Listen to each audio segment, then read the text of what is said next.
Hello everyone, I'm Hao Zhong. Today my topic is foreign direct investment as FDI, utilization in high-speed rail. The contents consist of the definition of FDI, categorize of FDI, and FDI, the difference between FDI and FPI, and the global scene, specific region application that's in global, North America, and in China or Asian Pacific region, and high-speed rail involvement, and how high-speed rail is legit as the next global economic growth point. FDI directional basis in China's high-speed rail network expansion, concrete practice, expansion risks, and improvement thresholds, and citation. So what is FDI? Briefly, it is an investment inflowed in a company, in a country, and in the meanwhile, it is an outflow from another company which located in another country. As a consequence, the companies or entities use FDI have significant influence on the company that gets the inflows. Usually, open economies with skilled labor and good growth prospects tend to attract larger amounts of FDI than closed, high-regulated economies. Let's elaborate how to invest abroad. We are going to categorize types of foreign investment. Exporting is an front-end investment, typically lower than other modes of foreign investment, except regarding the matter of foreign exchange risks. On the contrary, occupation of market share is a disadvantage to exporting, but it could be an advantage of producing abroad. According to furthermore involvement in foreign investments, licensing is a popular mode for domestic firms to profit from foreign markets without the need to commit sizable funds. Since the foreign producer is typically wholly owned locally, political risk is maximized. In recent years, a number of host countries have demanded that multinational enterprise sell their service in unbundled form rather than only through FDI. On the other hand, disadvantages of licensing are low licensing fee and possible loss of quality control, establish another competitor in the foreign market, possible improvement by local license, and high agency fees. Then control asset abroad can be separated into two aspects as joint venture and wholly owned affiliate. A joint venture is here defined as a shared ownership in a foreign business. A foreign business unit that is partially owned by the parent company is typically termed a foreign affiliate. A foreign business unit that is 50% or more owned by the parent company is typically designated or foreign subsidiary. A joint venture would therefore typically fall into the categorization of being a foreign affiliate, but not a foreign subsidiary. The last bullet is strategic alliance. In general, there are three ways or forms to create strategic alliance. First is the cross-border strategic alliance could be two firms exchange a share of ownership with one another. Secondly, a more comprehensive strategic alliance is that partners establish a separate joint venture to develop and manufacture a product or service in terms of exchange stock. The third level is that the cooperation might be based on joint marketing and servicing agreement, which reflect on representing each other in certain markets. We talked about FDI in advance, and now we are going to spell out the definition of FPI foreign portfolio investment, and the difference between FDI and FPI. FPI represents passive holding of securities such as foreign stocks, bonds, or other financial assets, none of which entails active management or control of securities issuer by the investors. Unlike FDI, it is very easy to sell off the securities and pull out the foreign portfolio investment.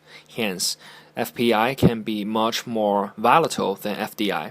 For a country on the rise, FPI can bring about rapid development, helping an emerging company move quickly to take advantage of economic opportunity, creating many new jobs and significant wealth. However, when a country's economic situation takes a downturn, sometimes just by failing to meet the expectations of international investors, the large flow of money into a country can turn into a stampede away from it. The global overview of FDI in 2013 is on the atlas. The total amount of investment is 619 billion US dollar. The top source country is US. In other words, the capital market in America is active and constantly seeking opportunities of gaining profit. Depends on FDI phenomenon, it totally created 1,532,000 jobs last year, which created by 11,691 projects. Top destination of FDI is China, which means China is getting open and need more foreign investment to sustain the fast economic growth rate. The top sector includes coal, oil, and natural gas. FDI in North America by market share in 2013 consists of various states and province information. We can see the first three states or region in this atlas is the first one, Ontario, which is 12.46%, followed by Texas 11.40%, and third is California 8.65%.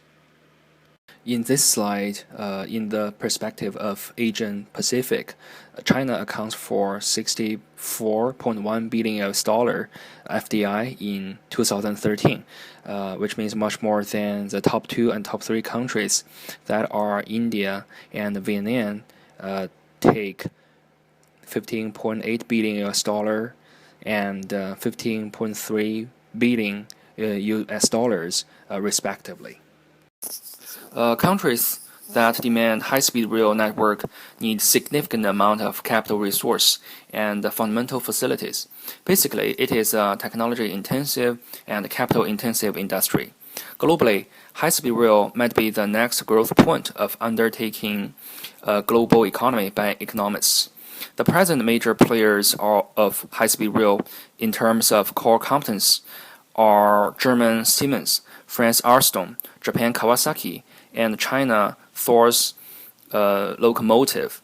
In America, California high-speed rail was estimated by the budget of 766 million US dollars initially, which means possible earns more money in the following 80 years at the time of coming into service.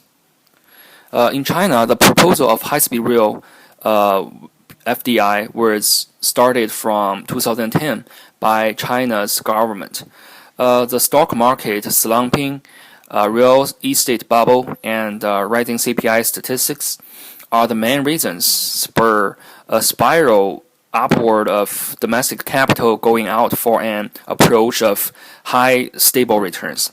Now, China's government is negotiating with 19 countries or regions about high-speed rail product over FDI. Moreover, the existing situation actually is only 158 kilometers located overseas over FDI by Chinese high-speed rail companies. Therefore, a huge space is out of the international market that China's high-speed rail companies could take over FDI. As we just mentioned, high-speed rail is a both capital and technology-intensive industry. There are three segments that trigger the demand of high-speed rail system: high population density, abundant electricity capability, and sufficient capital. In Japan, the long and narrow terrain sustains almost 130 million people. Several nuclear plants provide sufficient electricity for underlying high-speed rail.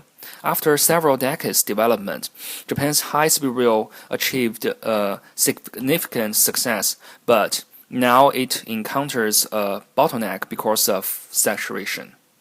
Actually, 15 years ago, China's government was struggling with the huge demand of transportation between cities and short of decent solution. Afterwards, China's government imported Siemens and Kawasaki over market technology trade and acquisition. In China, the high-speed rail is a state-owned property, and China's government intended to block domestic private capital out of the door. Therefore, FDI helped China got both technology and proprietary. Consequently, Chinese engineers rectified and improved the imported technology and constitute own core competence simultaneously. Usually, companies or entities have two norms of applying FDI into practice: bundled and unbundled. FDI means the bundled form. However, FDI in China's high-speed rail expansion is often in unbundled form, such as only export the locomotive part or only construction. Recently, a successful bid was suspended and cancelled eventually in Mexico. So we have to put risks, especially political risks, into concern when doing FDI, no matter which norm we chose. Cultural issue is a huge gap when China's high-speed rail expands. Language barrier could reflect most of cultural issues. Some cases were unfortunately cancelled because of wrong translation of paperwork in overseas bid. In 2010, the Prime Minister of Thailand signed a contract with China's government. The contract includes high-speed rail transaction and the details that touched on doing FDI. A very interesting part in the contract is called rice rail bartering. For countries are not really able to afford high-speed rail, natural resource and other core competence products are access to pay off. However, after the military revolution in Thailand, everything changed. And some bids in former communist countries, such as in Romania, politics are abstract and mentally staggering. In Mecca, people have to pilgrimage regularly, so local workforce that China high-speed rail company hired has to extend working hours, which cause higher cost. And currency translation exposure is commonly existing in multinational transactions, so it is also a risk in high-speed rail overseas expansion. To my understanding, high-speed rail industry now is costly for all those countries that have demands. Therefore, high-speed rail expansion is also a capital expansion by host countries. Industry standards, commercial contracts, and other invisible influence are existing and increasing throughout the customer countries over FDI.